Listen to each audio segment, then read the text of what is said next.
ঝর্ণা ভালোবাসেন? মনে হয় যে ইস যদি একটা ঝর্ণা আমার বাড়িতে থাকতো বা বাড়ির পাশে থাকতো, তাহলে যখন ইচ্ছে গিয়ে ঝর্ণার জলে পা ডোবানো যেত। এমন ইচ্ছে আমাদের অনেকেরই আছে। আবার পাহাড়ে ঘুরতে গেলে পরে ঝর্ণা যেন আমাদের একেবারে একটা আলাদাই আকর্ষণের জায়গা হয়ে থাকে। তবে প্রথম যে ঝর্ণাটি খুঁজে পাওয়া গিয়েছিল সেটার কথা আজকে আপনাদেরকে বলবো। ইতিহাস ঘাটলে পরে জানা যায় যীশুখ্রিস্টের জন্মের ৩,০০০ বছর আগে প্রথমবার ঝর্ণার বিষয়টা মানুষ জানতে পারে।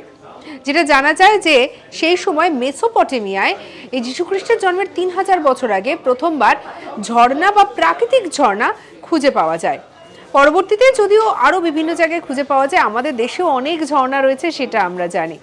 আর এই ঝর্ণা কিন্তু যে কোনো পাহাড়ি এলাকায় ঘুরতে গেলে পরেও মানুষের আকর্ষণের অন্যতম জায়গা।